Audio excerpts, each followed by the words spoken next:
23 June 2018 ದಿನ 12 ಮಕ್ಕಳು ಮತ್ತು ಅವರ ಕೋಚ್ ಥೈಲ್ಯಾಂಡಿನ ತಾಮ್ ಲುವಾಂಗ್ ಗುಹೆಯ ಒಳಗೆ ಬರ್ತ್ಡೇ ಆಚರಿಸಲು ಹೋಗಿದ್ದರು. ಇದ್ದಕ್ಕಿದ್ದಂತೆ ಹೊರಗಡೆ ಮಳೆ ಆರಂಭವಾಗಿ ಗುಹೆಯಲ್ಲಿ ನೀರು ತುಂಬಿತು.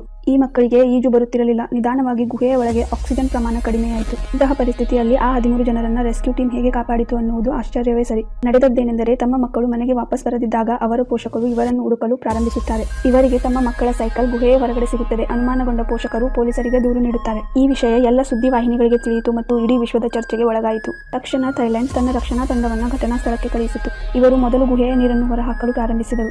ಇವರ ಸಹಾಯಕ್ಕೆ ಅಮೆರಿಕ, ಫ್ರಾನ್ಸ್, ಆಸ್ಟ್ರೇಲಿಯಾ, ಇಂಗ್ಲೆಂಡ್ ಮತ್ತು ಚೀನಾ ದೇಶಗಳು ತಮ್ಮ ನುರಿತ ಈಜುಗಾರರನ್ನ ಘಟನಾ ಸ್ಥಳಕ್ಕೆ ಕಳುಹಿಸಿದವು. ಸಾವಿರಾರು ಜನರು ಈ ಗುಹೆಯ ಹತ್ತಿರ ದೌಡಾಯಿಸಿದರು. ಕೊನೆಯದಾಗಿ 10 ದಿನಗಳ ನಂತರ ಒಬ್ಬ ಬ್ರಿಟಿಷ್ ಈಜುಗಾರ ಮಕ್ಕಳನ್ನ ಪತ್ತೆ ಹಚ್ಚಿದ. ಆದರೆ ಇವರನ್ನು ಹೊರತೆಗೆಯುವುದು ದೊಡ್ಡ ಸವಾಲಾಗಿತ್ತು. 6.5 ಕಿಲೋಮೀಟರ್ ಉದ್ದದ ಗುಹೆ ನೀರು ಮತ್ತು ಹುದುಗಿನಿಂದ ಕೂಡಿತ್ತು. ಮೊದಲಿಗೆ 4 ಜನ ಮಕ್ಕಳನ್ನ ಪ್ರಜ್ಞಾಹೀನರಾಗಿ ಮಾಡಿ ಅವರಿಗೆ ಆಕ್ಸಿಜನ್ ಒದಗಿಸಿ ಹೊರತಂದರು. ಹೀಗೆ ನಂತರ ಎಲ್ಲರನ್ನೂ ಹೊರತೆಗೆದರು. ಆದರೆ ಈ ಕಾರ್ಯಾಚರಣೆಯಲ್ಲಿ ಒಬ್ಬ ಸೈನಿಕ ಸಾವನ್ನಪ್ಪಿದ.